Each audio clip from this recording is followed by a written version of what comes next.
Hi everybody, my name is Jason. I'm Caden. I'm Jaden. I'm Nicole. I'm Eli. And we are the Yahuwah and the Torah YouTube channel. And we're also on Rumble, we're also on Odyssey. We also are at the yahuwandthetorah.net website where you can find all sorts of great publications. You can find all sorts of freebie stuff that are always there. It's always free because we have been given freely by our Creator, and so we want to give back to everybody freely as well. And we hope that you guys are having a wonderful week, and that you had a wonderful week, and that you are resting on a Shabbat. Today is the day that our Creator has made a mark of the covenant, that we are in covenant with Him, is that we are keeping the Shabbat. And for those who join us now and in the future, we love you all, we appreciate you all, and let us begin with a word of prayer. All right, take it away, Cade. Praise Father, I thank you for this day. I thank you for blessing us. Thank you for bringing us all back together as a family, letting this family be one, united in you, letting us all be of one mind in the Messiah, letting us be one mind in the Torah. I ask that today is blessed, that we read what you want us to read, that your will is done for all of us, and that we learn what you have set out before us today. We thank you for everything. We thank you for the Shabbat, and we thank you for all your glory, all your servants, all of your people. Thank you for this family in Yeshua's name. Amen. All right. Jade, will you bring us into the Shema, please? Yep. Whoa, sorry, I probably made a huge sound to everybody out there. Sorry, re-putting you on the stand here. All right. And this is the command. Oh, sorry, I'm on the wrong verse. Well, you better not start on the wrong verse. Yeah. All right, Hear, O Yisrael, Yahuwah Elohim, Yahuwah is one, and you shall love Yahuwah your Elohim with all your heart, and with all your being, and with all your might.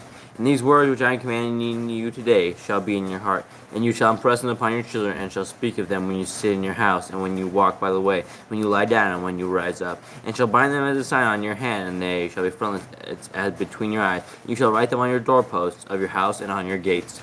All right. And so that is the Shema. And you know, we have one thing that we never ever have an end of is the competitive nature of the Christians that are always on the YouTube channels, that are always saying that the laws of our Creator have been done away with, and they will quote Paul until they are blue in the face. I was just dealing with another couple of Christians this morning, and it's extremely confusing in the Scriptures. And one of the things he said was, oh, there's only two commandments. And he's quoting from Messiah Yahushua, who says that there's two of the greatest commandments. And one of them is to love our Elohim, who you guys would call God, with all our heart, with all our mind, and with all our soul. And the second is to love our neighbor as ourselves. Now, what I was explaining to him is let's really be truthful amongst ourselves, and let's really talk about what loving somebody with all their heart, mind, and soul is all about. And if you think you can love somebody or your spouse or your kids, if you get home every single night and you're drinking and you're beating your wife and your kids, you're not going to be able to be the guy that says, hey, you know what? I love my family with all my heart, with all my mind, and with all my soul. Because if you did, then you wouldn't go out and get drunk and you wouldn't go beat your family every single night. Now, it's the same way if we are living in sin. Because when we are living in sin, we are beating our Melchizedek priest, because he's come and he did it, and he died for us. He died on the stake so that we have an advocate, that we are able to be free from the sin of breaking the Torah, the curse of breaking the Torah. Now, when we continue on in sin, it would just be like drinking every single night and going home and beating your family every single night, and then waking up every single morning going, you know what, family? I love you guys with all my heart, with all my mind, and all my soul. I hope you guys are realizing it. The actions of what we are doing is our base of our love. And if we are violating the laws, statutes, and commandments of our Creator, and we say that is love, we are lying to ourselves. We are deceiving ourselves. There's absolutely no way that you can beat your family every night and then wake up every single day and say, you know what, I love you. They're going to look at you with a strange look in your eyes and be fearing that time that you go out and go to get drunk and come back home and beat them again. We are beating our Messiah over and over and over, and we're taking the sacrifice that he did and we're making it null in our own lives, because what we are doing is we are continuing to live in sin. If you are not, and you have not hooked your star to our Creator and to his Son, then by default, your father is the devil. And if your father's the devil, you're going to be okay eating pork. You're going to be okay living in sin and doing evil things. But you cannot be deceptive to yourself and say that you love our Creator with all your heart, mind, and soul when you are continually in disobedience. It doesn't make any sense at all.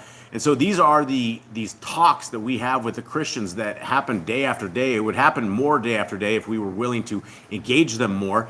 And we do engage them, but it gets kind of frustrating to it. And it's the vicious circle. And they all say the exact same thing. And that is what happens when you are in brainwashing. When you have been brainwashed, when you are not doing, there's a certain school is a kind of brainwashing. Learning things in school is a brainwashing. You repetitively say it over and over and over until that's all you know and that's all you believe.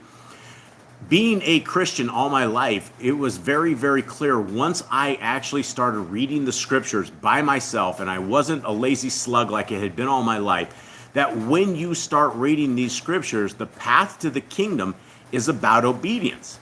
The path of the kingdom is not grace, grace, grace, although our Creator has a tremendous amount of grace and a tremendous amount of patience. But the grace is only going to go for so long. Eternity is a very, very long time. And sometimes we get a little bit confused, we get a little bit hopped up because it seems like weeks don't take forever, but our lifetime is only, we've been allotted 120 years to figure this path out. And when our Messiah says that most do not find the path to life, that should be very, very concerning to everybody out there. Matthew 7 very clearly says that many people say they know him, they cast out demons in his name, do all these things that you would think that the holier than thou people are going to make it. But then he says, I am going to tell them, I don't know you. Depart from me, you who work lawlessness. It's as simple as this. And lawlessness is a life without the Torah. There's only one place that we find what the Torah is, and that is in Genesis, Exodus, Leviticus, Numbers, and Deuteronomy. There's nothing else. The rest of these books all reiterate what the Torah is. Even the Basora, the life and the deeds of our Messiah are reiterating the Torah.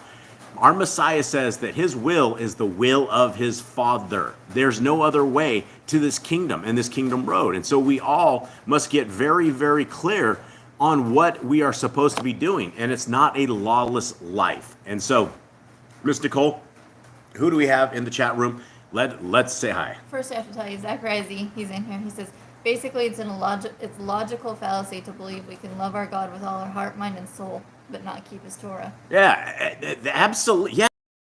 That's why I try to reiterate the drunken husband that comes to his family, because you could say that example with literally everything that you do. And when you get up the next day and it's all another day and you have that opportunity to walk that walk or to do the right things, and we don't love whatever we say we are loving at all. Absolutely. All right, so we have Brother Glenn. All right. We have Don T. We have the Grandma. We have Jeannie Out of This World. Jeremy Pierce is here. Zach Risey, Rhiannon, and Joanna. And Damon. I saw David. Damon, yep. He's the next one on my list. Let's see, who else is here? Obi Lines, which I think is Bobby Z with Chris with the Bobby Z channel. I think he changed his name to Obi Lines. Oh, okay, Obi Lines. Okay, I think we Pretty think sure that's him. All right. Philly's here. Philly. Sylvia. Hi, Sylvia. And that's it. That's okay. all right. Well, that's not it. That's a lot, because Marina these just popped in too. Hey, Marina's in here too as well. Jeannie, now this world, brothers and sisters out there, we thank you guys very, very much. This is a amazing opportunity that we have to spend time with all of you guys out there. And the cool thing that we love is hanging out with all of you guys in the chat, chatting with you guys, getting your guys' viewpoints. There is a tremendous amount of knowledge and a tremendous amount of wisdom amongst these families and everything. And as Boss Clan, we don't have all the answers to everything. In fact, we don't have a tremendous amount of answers. But what the answers that we do have, and the answers that we don't have, we sometimes will find within the group of folks who have been around. We have our wise old owls like Brother Glenn, who we just really, really appreciate. We have Grandma in here, the Grand. And, the gray hair on the folks is a sign of wisdom. It is a sign that it's a good thing. And we are so grateful to be around everyone and have this family and just to be a part of all you guys out there. And Sylvia, much love to you, dear sis. I see you in there. And Yeah, much love to all of you guys out there. All right, so let us do what we are going to do, which is every Shabbat we go through these, and these are what the Christians would go as the pesky, the bondage, the not able to be kept, the things of the old. These are the laws, statutes, and commandments. These are the things that we try to tell people daily, that these are the greatest things since chopped Swiss cheese, right? It's the greatest thing since figuring out how to boil an egg. It's just the greatest things in life that we can ever come across. And when we forsake them, when we don't want them, and when we decide they're not for us, then that is part of that. Do we love our Creator with all our heart, mind, and soul? And like Zach says, it's fallacy. It's impossible to love something when you are going against it constantly. When you are, by showing that your own fruits are not loving something, that is what it is. And Messiah says that there's an axe laid to the bottom of every tree that does not produce good fruit. And we need to produce good fruit. And you're not going to be able to produce good fruit as if you don't know the Torah. And if you do know the Torah, you don't apply it to your life. That's what this is all about. The Torah will teach us that we need to love our neighbor, that we need to love our Creator, that we need to love goodness and righteousness. We need to be the people that don't have invalid weights and measurements. We're not out there looking for a hustle or for a scam or trying to pull off donation frauds all the time and do all this crazy stuff that it seems like everybody the people that hook their alignment to Torah, the first thing they do is they all start rolling out for 10% donations. Then they all end up fiending off of this money, and that is not what the Torah is about. The Torah is about a lifestyle of being holy. It is about aligning ourselves. And do we fall? Yeah, absolutely. We all fall. A lot of times we fall all the time. And Boss Clan falls. We do fall. But we need to pick ourselves up, and we need to realign ourselves with the Torah. And this is where grace comes in. Grace comes in, that we are not burning piles of rubbish right now because our Creator has said, I'm done with this. I'm done with you guys. You guys don't want to keep my law, statutes, and commandments.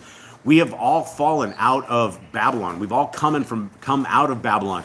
And when we were in Babylon, we didn't know. I didn't know as a Christian growing up with my mom taking me to the potlucks and to all the pork eating stuff and all the events. I didn't know.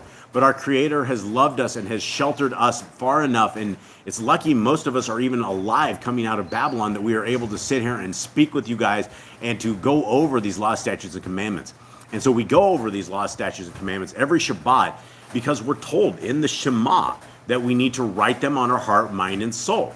And when you read the renewed covenant that you find in Hebrews 8, it is all talking about a world that we don't know yet. We don't know a world where everyone we know knows the Torah.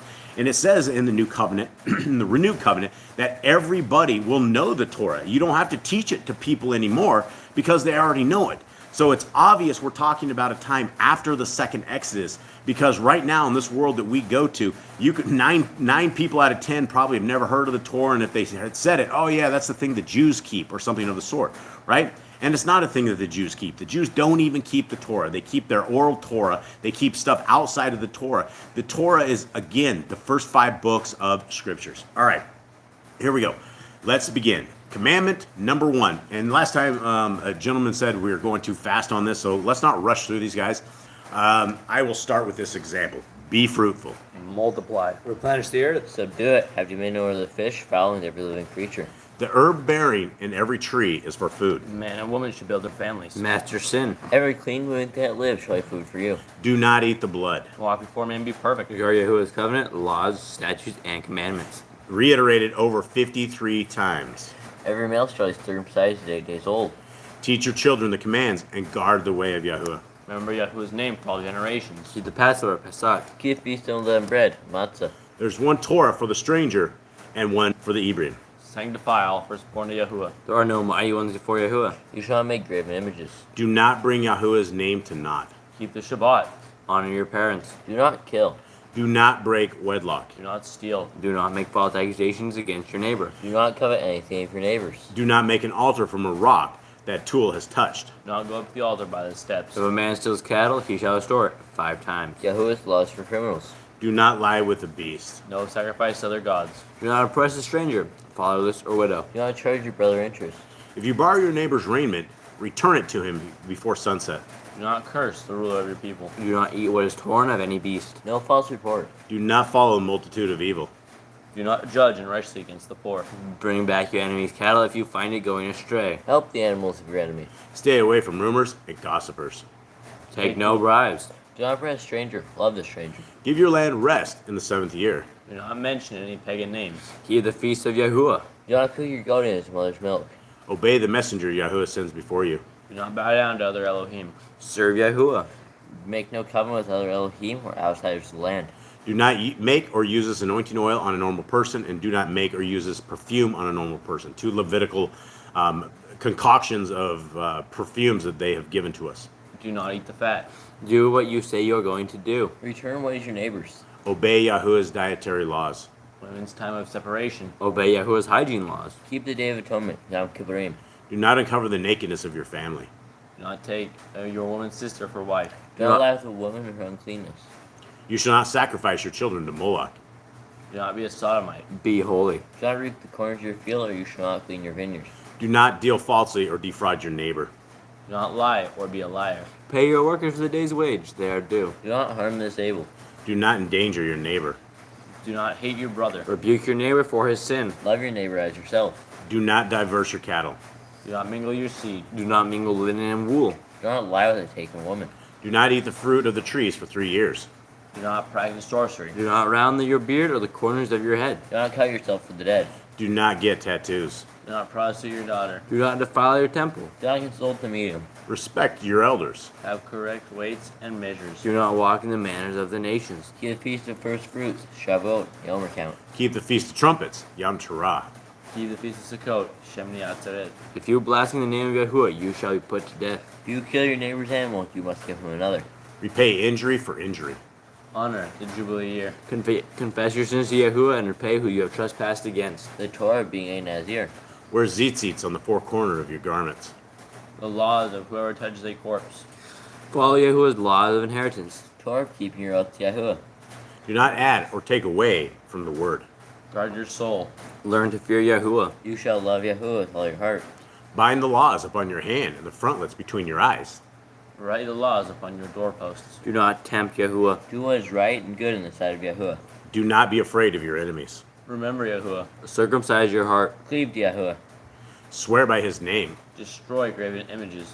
Do not make an idol of Yahuwah as the pagans do to their Elohim. Rejoice in all Yahuwah has blessed you with. Do not do what is right in your own eyes. Do not hearken to the words of false prophets. Do not make any baldness between your eyes for the dead. You shall not eat any abominable thing. You shall give to a stranger of clean food that dies of itself, but you shall not eat of it. Give tithe of your increase of seed year by year. Laws at the end of the 7-year release. Do not borrow from the nations. Do not harden your heart, nor short your hand from the poor. Guard month 1 of Yahuwah's calendar. 3 times a year all males shall appear before Yahuwah. You shall make judges and officers in all your gates. Do not plant Asherah poles near the altar. There must be 2 or 3 witnesses. Hearken unto the prophet Yahuwah has chosen. Prophetess of Deuteronomy. Do not remove your neighbor's property line. There must be 2 or Uh, 3 witnesses. Where's that at? Wait. Where are you at? We're at 141. How to deal with false witness among Torah keepers. The first child get double portions. If your brother's cattle or clothes are lost and you find them, you must return them. A woman should not wear what pertains to a man, nor a man what pertains to a woman. If you find your brother's nest with the mother and the babies or eggs, take the babies but not the mother. But if you build a new house with a flat roof that they'll be lived on, you must put a railing around it. Do not be a prostitute. Do not use dirty money. The law of divorce. Do not take a person's millstone for pledge. If you lend to your brother, do not enter his house to get your payment. He must bring it to you. Return his clothing before sunset, as that was his pledge. Do not oppress a hired servant that is poor and needy. Every man shall be put to death for his own sin. Do not go back for the forgotten sheaf in the field. Leave it for the stranger, fatherless, and widow. Do not muzzle your ox when he treads out grain. If your brother dies and has no child, you shall take his wife and name the firstborn after your brother. At the end of the 7 years, you are to read the Torah at the Feast of Sukkot. Okay, so everybody, those are the laws, those are the statutes, and those are the commandments that our Creator has said, if you will keep, and I will be your Elohim, and you will be my people. And it is the same laws, statutes, and commandments that he gave back on the Mount Sinai. Back in the days, it is the same commandments that our Messiah, Yahushua, or those who call him Jesus the Christ, keep, and they are the same ones that we should be keeping. And so that is the way to the kingdom. That is what we have found inside of Scriptures. That is part of the kingdom road, and it is something that I think will enhance all of your guys' lives. It definitely enhanced every part of our life. Everything that we did changed. You become a totally different person when you do it, and it's always a struggle, and it is always a way. It's an art, is a work in progress. And a lot of us didn't grow up under Torah, didn't have anything about it, didn't know anything about it. And so once we understand it, once we grow into that, it becomes something. And when you are aligning your children up with Torah, it will definitely change their world as well. And it will make them far different people. And that is what our goal is to become different than the rest of the world and to have ourselves set apart and sanctified in all of this. All right, so we are into Genesis 49 today. We have one chapter left. We have two chapters actually right now. We have Genesis 49 and we have 50 that is coming up, and then we will be out of this. At the top of this, we're using the Targums, which is a somewhat of a bony thing that we have here, and so it is. It'll be our last couple times that we're actually reading with it. And then at the bottom we have the Scriptures of Yah, and the Scriptures of Yah is it's a little concoction that we have put together ourselves. It is a retranslation of the Hallelujah Scriptures with a tremendous amount of changes to it, in all sorts of things. It's punctuation and words and all sorts of things that got missed and left out. And so we are reading this Scriptures right here. And the good news is, we're not going to be, hopefully, inside of under about, I would say, maybe 45 days or so. There should be an application, an Android application that is going to be out. And instead of us having to read on this website, which has always been a little bit clunky, reading on the web versus an Android application, we will be reading from our own application. And this application is something so exciting that we are doing right now, that we're putting together. The coders are deep into this. We're trying to get the rest of the manuscript perfected. We still have about another 27 books that we still have to go through. So we still have a tremendous amount of work here from this family here to get these done. But once they are done, you will end up with the average 66 book version of the Hallelujah Scriptures. You'll also end up with another, I don't know, probably 27, 28 books, maybe more than that, of the Apocrypha, and books in the Apocrypha that we have never ever found in any one other collection that have everything all together like it does. And so we will have all of the books of Abraham, the writings of Abraham, which most people have never even heard of. That will be in this Apocrypha. Also the book of Khalid, which is another apostle of Messiah, is going to be in this book. And every one of these have the names restored. And so instead of anything having God or Jesus, it has Yahushua, it has Yahuwah, and it has many, many different other names restored. So it's been a tremendous amount of work. We are basically about a month or 2 months from a full solid year onto this particular project. And so this has taken us far longer than we ever thought it would take. But our lives, everything we have had in our lives, is we have put them at rest. We no longer have gardens. We're eating off the lands anymore. We dedicated everything that we had to getting this project out to where we are able to get this into people's hands for absolutely free. And so this is what we're working on here, and we're excited once this is done. So let us begin. Here we are in Genesis 49. And Jacob called his sons and said, "Gather together, so that I declare to you what is to befall you in the last days. Gather together and hear, you sons of Jacob, and listen to Yisrael, your father. Reuben, you are my firstborn, my power and the beginning of my strength, the excellency of exaltation and the excellency of power. Unstable as the waters, you do not excel, because you went up to your father's bed, then you defiled it. He went up to my couch." Okay, now we're heading up to the Targums at the top. "And Jacob called his sons and said to them, Purify yourselves from uncleanness, and I will show you the hidden mysteries, the ends concealed, the recompense of the reward for the righteous, the retribution of the wicked, and the..." I'm not exactly sure what that is. Is it supposed to be power beating? Probably. I don't know what this is, but whatever that is, we'll continue on. What it is. "And the 12 tribes of Israel gathered themselves together around the golden bed whereupon he reclined. And he was revealed to him the Shekinah of Yahuwah, through the end for which the king Mashiach is to come, has been concealed from him. Then he said, Come, and I will declare to you what shall befall you at the end of days. Gather yourselves together and hear, ye sons of Jacob, and receive instruction from Israel, your father. Reuben, thou art my firstborn, the beginning of the strength of my generation, and the chief event of my thoughts. To thee belonged the birthright, and the high priesthood, and the kingdom. But because thou hast sinned, my son, the birthright is given to Joseph, and the kingdom to Jehudah, and the priesthood to Levi. I will liken thee to a little garden, in the midst of which there enter torrents swift and strong, which it cannot bear, but is overwhelmed. Be repentant then, Reuben my son. Add not, that wherein thou hast sinned it may be forgiven thee. For it is reckoned to thee as if thou wentest in to have to do with the wife of thy father at the time that thou didst confound my bed upon thou, which thou wentest. All right. So Reuben, he took a beating, rightfully so. And you can see in the testament of Reuben that he attributes his demise of going up to his father's couch with alcohol and with sin, and that it is something that we've talked about a tremendous amount. And the same thing that Reuben did is the same thing you can absolutely end up doing when you encounter into the world of pornography. Now, it's not going to be uncovering your father's couch, but it will be committing adultery with your mind and with your wife. And the world of pornography is a very vicious world. It is something that when people are trying to find the kingdom road, it is one thing that we absolutely must get rid of and put behind us and put nowhere near us. And it is something that when you look at what adultery is and what committing adultery is, that is the act of committing adultery. It doesn't matter how, when, or what. It matters that when you did it, it is the same as defiling your wife, and you're corrupting yourself and corrupting your mind. And that is what the lesson of Reuben was talking about, is do not fall into this entrapment of women. Do not fall into this.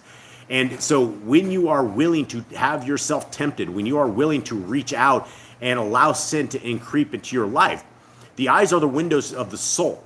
And it's not just a one-time act. It is not just a one-time you'll forget it. Your mind remembers this. The way we were created, the way our brains are, the way we function is that we have memories, and they get stuck in our memories forever, and you're corrupted.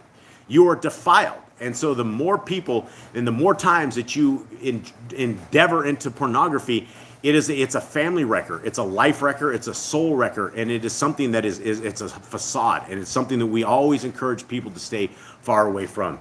Okay, heading back into verse 5. Shimon and Louis are brothers.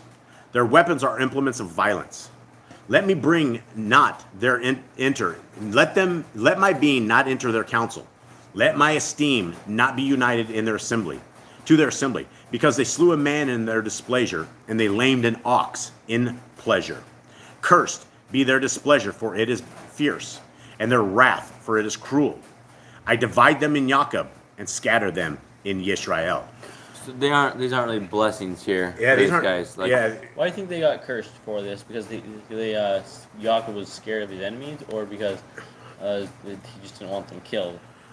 well, here's the thing we don't know, is we don't know the incident where they lamed an ox in pleasure. yeah, we don't know what's going on with that. We've never heard that one before. They're probably like violent, wicked people, and they probably just like killing him. Yeah, well, and when they slew a man in their displeasure, they didn't slew one man; they slew an entire. They took out They took out everybody. like a nation. Yeah, they took out a whole bunch of people, and there's when you read the Testament of Louis, Levi, he was called by Yah to go destroy Shechem. Like it wasn't his own thought. It was something that was given to him by Yah, and Yah says, "Go take care of it."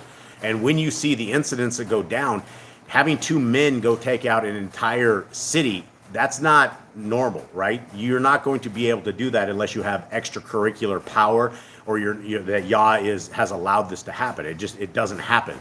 The Samsons among us are very, very rare, and all these people in these cities, they were well-armed people. They all knew how to defend themselves. They all knew how to fight, and even though they went in when they went in, and these guys were all in pain, still two guys taking out an entire city is only an act of our Creator that is going to be happening. I don't see their anger is justified as righteous judgment. I mean, they You don't see it, or you do? I see it as that because they defiled their sister, and they did it as cleansing the land. Yeah, I mean, I absolutely do it. I mean, what they did had not been done in Israel, and it taught everybody a lesson. It taught, there's a huge lesson to be had in this whole thing. But I don't know. In answer to your question, Kate, I don't know why they all got cursed like this, other than that they are they're violent. Reuben makes sense. These two really don't. Yeah. Well, maybe the Targums will have a little bit more info. So let's read on. Shimeon and Levi are brothers of the womb. Their thoughts are of sharp weapons for rapine. In their counsel, my soul bath not. I think it says my hath not had pleasure in their gathering against Shechem. To destroy it, mine honor was not united.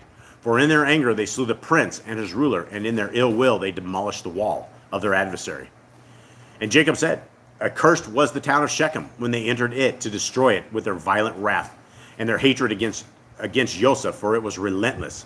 If, said Jacob, they dwell together, no king nor ruler may stand before them. Therefore will I divide the inheritance of my sons of Shimon into 2 portions. One part shall come to them out of the inheritance of the sons of Jehudah, and one part from among the rest of the tribes of Jacob. And the tribe of Lewi I will disperse among all the tribes of Israel. So basically, that's why I probably gave them the priests, because you couldn't have them 2 tribes together because they were the most violent tribes or something. So if they had together, like, they would take out every single kingdom. Yeah, and the thing was, when Jacob was helping the people of Shechem circumcise themselves, right? That is a sign of going into covenant with our Creator, right? That is what he believed, and his kids did it as trickery to be able to injure them, to be able to take them out more easily than what they did.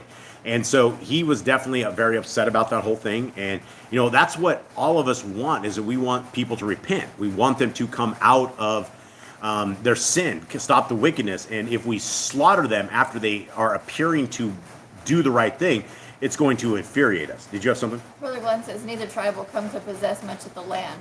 The tribe of Levi will become priests with no established territory of their own. Yeah, right. Yeah, Levi absolutely got no land whatsoever. They got little pieces here and there throughout. It doesn't talk about Shimon a lot, It does. You don't hear much about the tribe of Shimon anymore. Well, in the book of Jasher and Jubilees, you get a lot of different understanding of what these guys are, and definitely the first 4 kids are very violent. They're extremely violent, and they do stuff that most people would absolutely not do. All right, let's continue on. Verse 6 down here in the Scriptures of Yah. Is it 6? No, you're at 8. Yeah, I went down there. Okay, 8. Quotes. I know quotes here. Can't say that. That's only proofreading. Sorry, folks. You, Yehuda, your brothers praise you.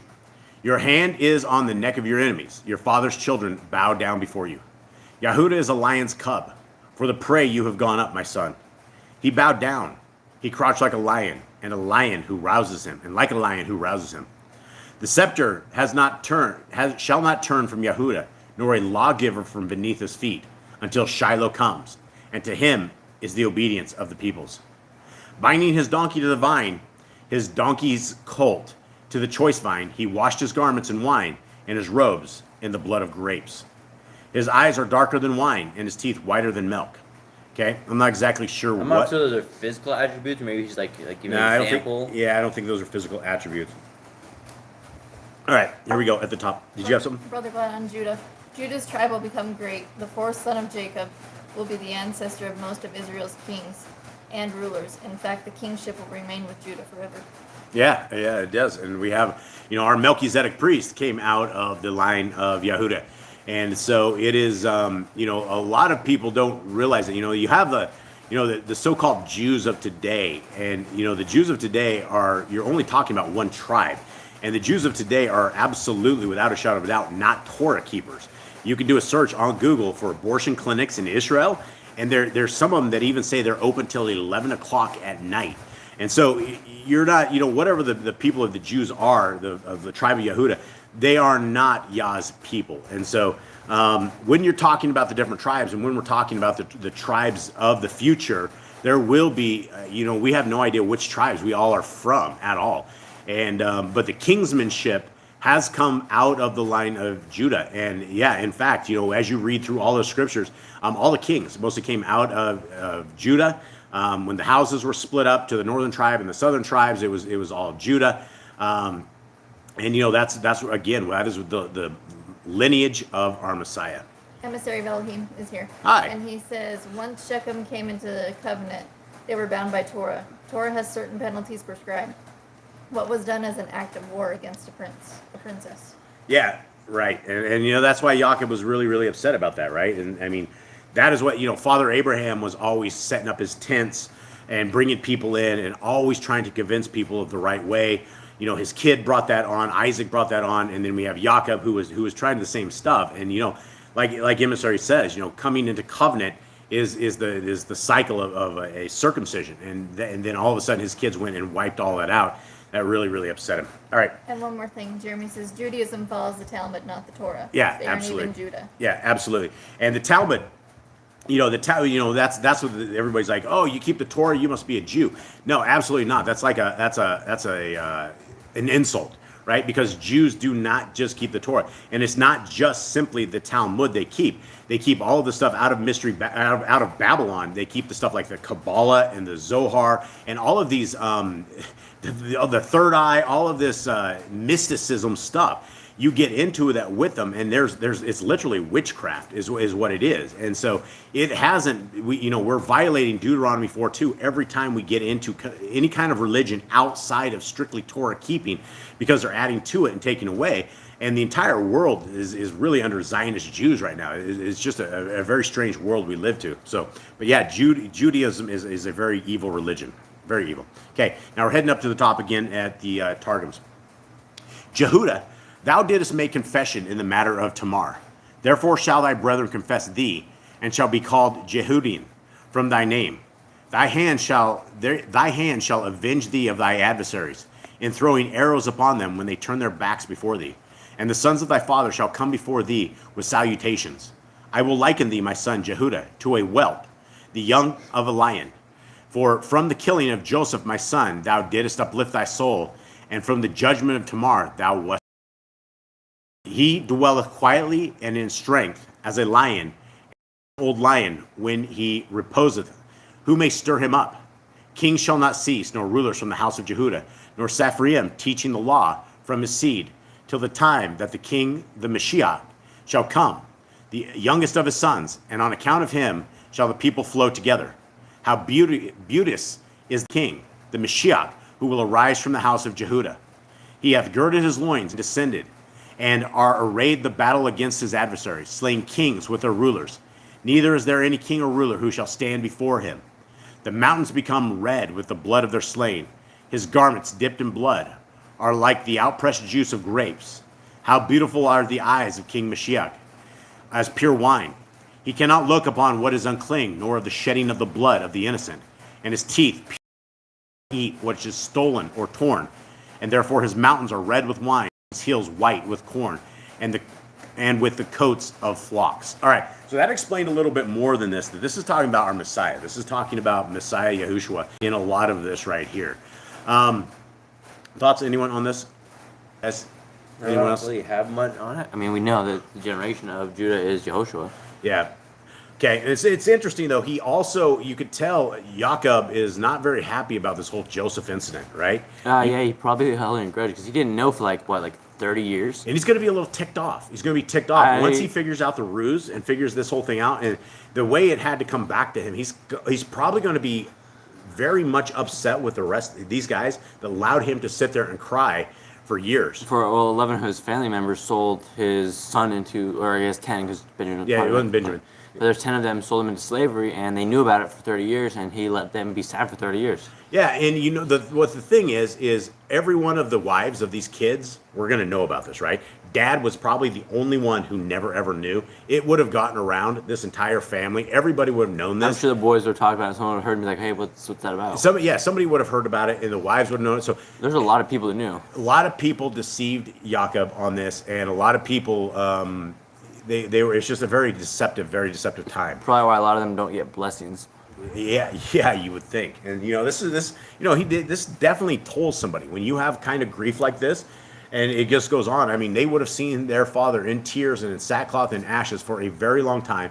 You do not recover from this. When you have a family member or you have something that dies, you don't recover from it. Even us, when we have animals that die, we still have pain from animals that die. It is when you love something, the power of love is such an amazing thing that you bond to this. And when they allowed him to sit there in agony for years, that's evil. That is very, very evil. And so I'm You sure. know, if they would have told him like a little bit after, hey, we sold him slavery, he's down in Egypt, they could have gone and got him, no problem.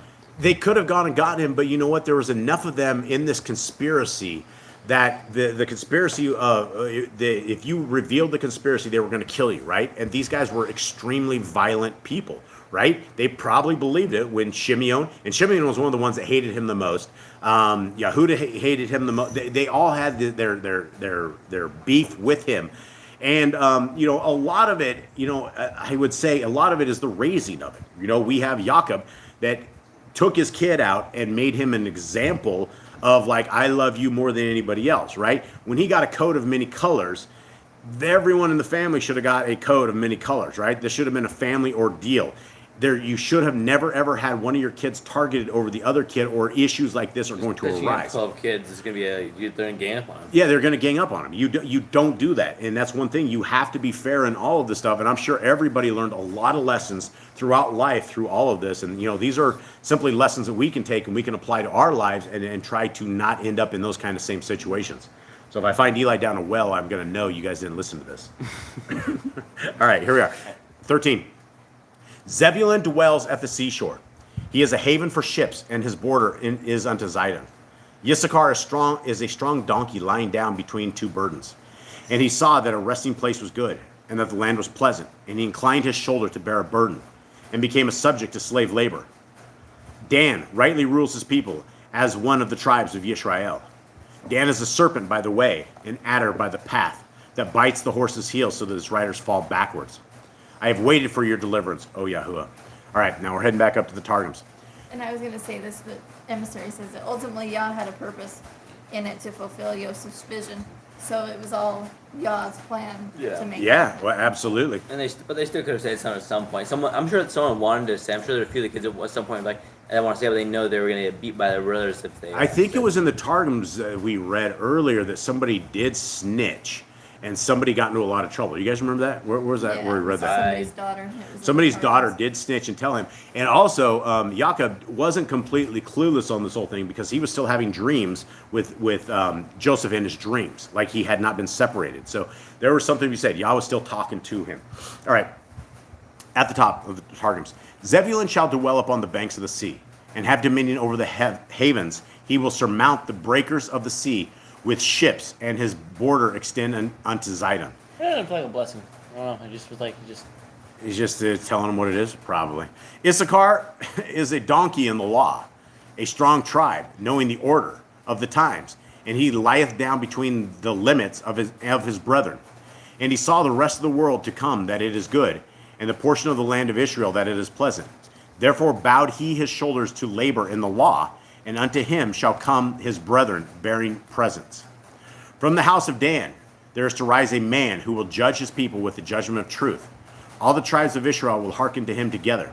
A chosen man shall arise from the house of Dan, like the basilic which lieth at the dividing of the way, and the serpent's head which lurketh by the way, that biteth the horse in its heel, and the master from his terror is thrown backward. Even thus shall Shimshon bar Manok slay all the heroes of Philistina, the horsemen and the foot. He will hamstring their horses and hurl their riders backwards.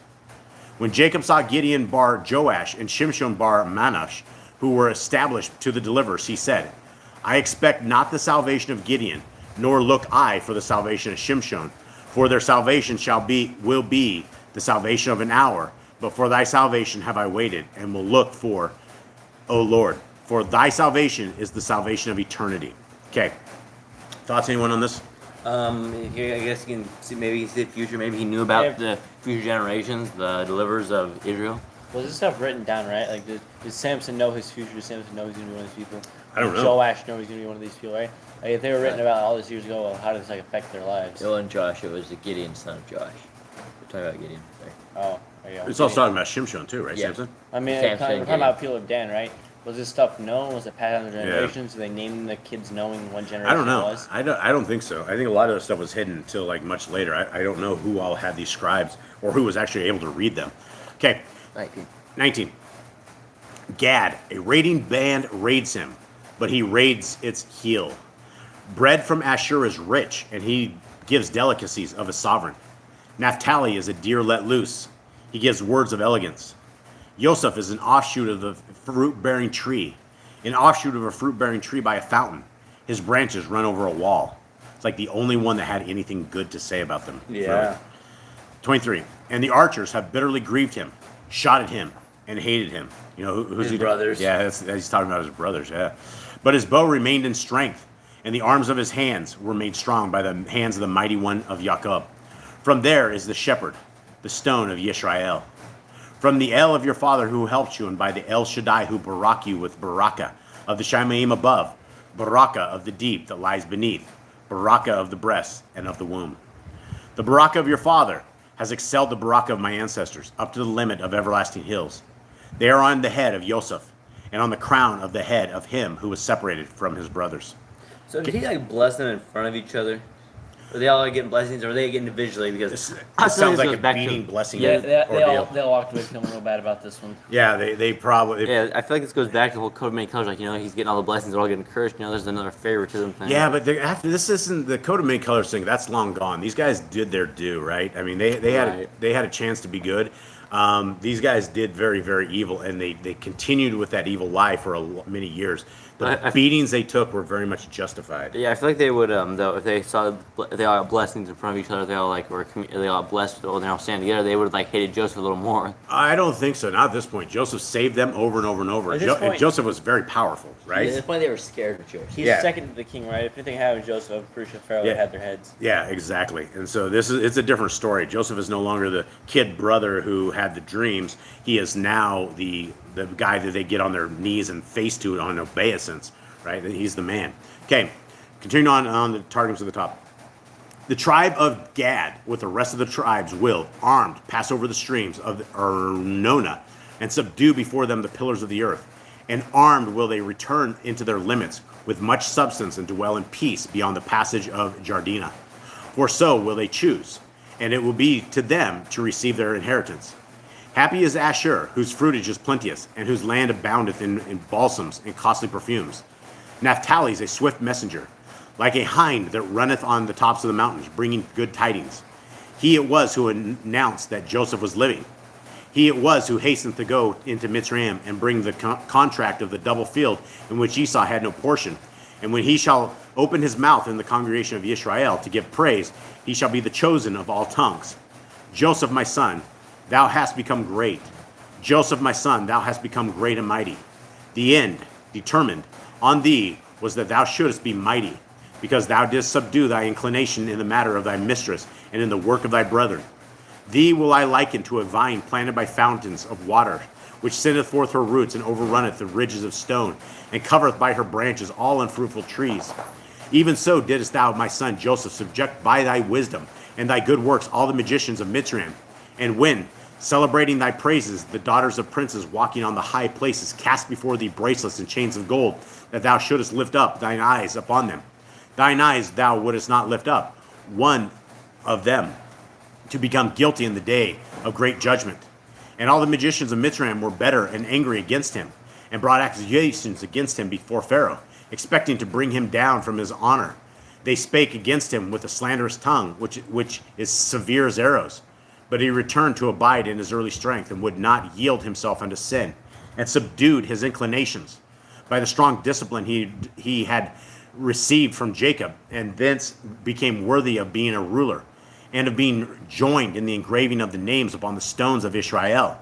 From the word of Yahuwah shall be thy help, and he who is called the all-sufficient shall bless thee with the blessings which ascend with the dew of heaven from above, and with the good blessing of the fountains of the deep, which ascend and clothe the herbage from beneath. The breasts are blessed at which thou wast suckled, and the womb in which thou didst lie. The blessings of thy father be added to the blessings wherewith my fathers Abraham and Isaac have blessed me, and which the princes of the world, Ishmael and Esau, and all the sons of Keturah have desired. Let all these blessings be united, and form a diadem of majesty for the head of Joseph, and for the brow of the man who became chief and ruler in Mitzrayim, and the brightness of the glory of his brethren. All right. So there's a little bit different there than everybody else got. Let's see who Benjamin makes it. Benjamin is a wolf that tears In the morning he eats prey, and at night he divides the spoil. All these are the 12 tribes of Israel, and this is what their father spoke to them. And he baraked them. He baraked each one according to his own barakah. And he commanded them and said to them, I am to be gathered to my people. Bury me with my fathers in the cave that is in the field of Ephron, the Hittite, in the cave that is in the field of Machpelah, which is before Mamre, in the land of Canaan, which Abraham brought from the field of Ephron, the Hittite, as a possession for a burial site. There they buried Abraham and Sarah his wife. There they buried Yitzchak and Rivkah his wife. And there I buried Leah. The field purchased, and the cave which is in it, from the sons of Keth. And when Jacob ended commanding his sons, he drew his feet up into the bed, and breathed his last, and was gathered to his people. All right, now let's see what the Targum has at the top. Benjamin is a strong tribe, like the wolf, with his prey. In his land will dwell the Shekinah of Yahuwah of the world, and the house of the sanctuary be builded in his inheritance. In the morning will the priests offer the lamb continually until the 4th hour, and between the evenings the second lamb, and at eventide will they divide the residue remaining of the offering, and eat every man his portion. In the other version, in the Targums, it says, or in the Jerusalem Targum, it says, and our father Jacob called his sons and said to them, gather together, and I will teach yon the concealed end, the secret mysteries, the recompense of the reward for the just, and the punishment of the wicked, and the blessedness of Eden, what it is. And the 12 tribes of Jacob assembled and surrounded the golden bed whereupon our father Jacob lay, desiring that he should teach them. At the end, in benediction and consolation. Then was revealed to him the secret that had been hidden from him, and then was opened the door which had been shut to him. Our father Jacob turned therefore and blessed his sons, and every man according to his good did he bless him. When the 12 tribes of Jacob were assembled and surrounded the golden bed whereupon our father Jacob lay, they expected that he would make known to them the order of blessing and consolation, but they were hidden from him. Our father Jacob answered and said to them, from Abraham my fathers arose the profane Ishmael, and from all the sons of Keturah. And from Ishak my father arose the profane Esau, my brother. And I am afraid lest there should be among you a man whose heart is separated from his brethren to go and worship before strange idols. The 12 tribes of Jacob answered all together and said, hear us, Israel our father. Yahuwah, our Elohim is one Lord. And Jacob our father answered and said, may his great name be blessed forever and ever. And then it goes on to this, and It's basically just like repeating the entire it's thing. repeating the whole thing again. Yep. All right, so that is the end of that, guys. Actually, it's not. It's not the end of it? I think there's more at the bottom. All right, finish that. Where's it at here? Have to do- Yeah, so this one's actually repeating this whole thing, and this actual Targums is kind of sloppy. Yeah, they should like put it after each one. I'm not sure why they did it like this. Yeah, so we're skipping over the repeat here as Eli takes me to the end here. Yeah, it does look like it was all repeating here. It's all repeating. All right, anything going on in the chat, Mystical? The Grand just asked what's up with the golden bed. I don't know what's up with Golden Bed. I don't know. I mean, I would think he would have a bed made of gold. You know, they wouldn't be sleeping on the floor. You know, he's royal pretty much. He's like, He's the son yeah. of... I think he would have the best. You know, I think Joseph would give him everything best he could have for the rest of the end of his life. Probably, yeah. And one thing that I did miss earlier was from the Grand. She asked about Tamar. Where is it? Tamar and Judas. her twins. Why did he want to burn her on the stake if she wasn't a priest's daughter? Why did who want to burn her on the stake? Why did Yehuda want to have her burned unless they were the daughter of a priest? Because she committed adultery. So he thought she had sinned and committed adultery with another man because it was supposed to be Shelah, his last son's wife, because this was raised up his son in the name of his brothers. But he thought he committed adultery, but then he realized that he was going to commit adultery with her. Yeah, and I don't know if he, why he wanted to have her burned, but that was the first thing he said: burn her with fire. I guess that was maybe some kind of punishment back in the day. Everyone in Jacob's family was really angry. Yeah, we just read that this week. In fact, again for like the 6th time in a row, not in a row, but very close to it. All right, let's finish up at the top here. All these tribes of Israel are 12. They are all righteous together, and this it is which their father spake to them and blessed them according to his blessing. Blessed be each man. And he commanded them and said to them, I am to be gathered to my people, bury me with my fathers in the cavern, which is in the field of Ephron, the Hittite, in the cave that is in the double field against Mamre, in the land of Canaan. For Abraham bought the field of Ephron, the Hittite, for an inheritance of burial. Then they buried Abraham and Sarah his wife. There they buried Ishak and Rivkah his wife, and there I buried Leah, the purchase of the field and the cave that is in it of the sons of Hittah. And Jacob ceased to command his sons, and he gathered up his feet into the midst of the bed, and expired, and was gathered unto his people. All right. Well, that's the end of Yaakov. That is the end of Yaakov. He had a very long life. He had, I think, he would have lived 120 years. Maybe? Yeah, but he says when he's talking to Pharaoh that his days were evil days. That basically he was up against a lot of struggles, and he definitely was. Yeah, they went to battle a lot. He lost his son for 30 years. It was a lot of sadness in his life. A tremendous amount of sadness, absolutely. He had to deal with his brother. He had to deal with Laban. He had to deal with his wife's fighting. Yeah, going back, when he was out and he spent all that 14 years, actually it's like wasn't more than 14 years away from his brother, and then his brother, when he came back, he had to deal with his brother. His brother came with 400 men, wanting to kill him, and it was only yet another act of our Creator that He has guided this and got us to where we are today. And the whole point of this is that we have history of exactly how things went, and that we are able to align our lives up with the world that we are in. And the only way that we're ever going to be able to line our lives up is by reading the Torah, is by getting with our Creator. And there is a kingdom to come. Right? And there's a Messiah that is on his way. With the world in the shape that we are in right now, and the hoaxes and the great deception that is upon all of us, it is not going to be long, I don't believe, before Messiah is going to call us back to the second Exodus.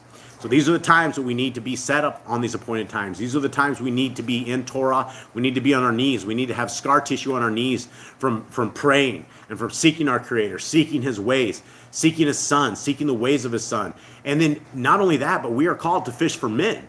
We are called to go out amongst all of us that are out there, and regardless if they snicker at you, regardless if you look like a religious zealot, this is the truth, and the truth will set you free. Many, many people were never, ever going to have another chance to hear Scriptures. They're never going to have it. They have all of these Christian religions, and you can find Christianity anywhere. You can find the broken doctrine anywhere. But when you are seeking the people and seeking the kingdom, there are still sleepers that will be found.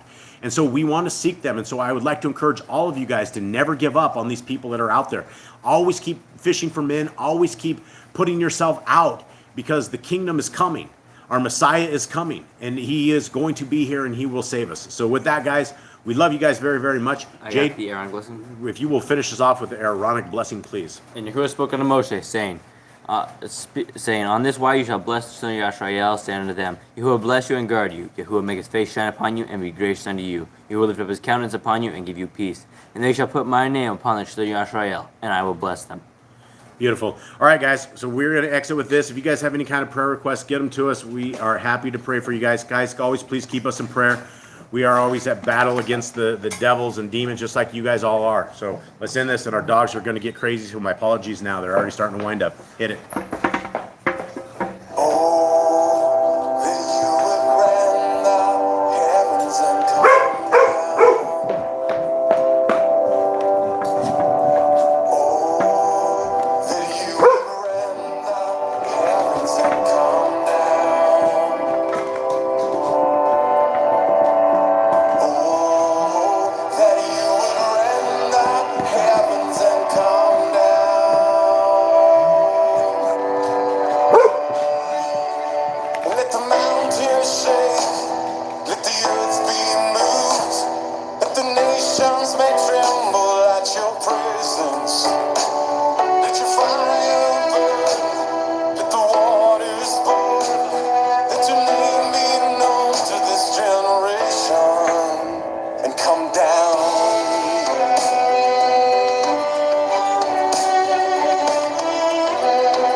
right, our beautiful family, we love you guys very, very much. May Yahuwah bless you and keep you. May his light forever shine upon you. May the grace of his love forever be in part of your life. May the Torah always be in part of your life. And may Messiah Yahushua always be a part of you guys.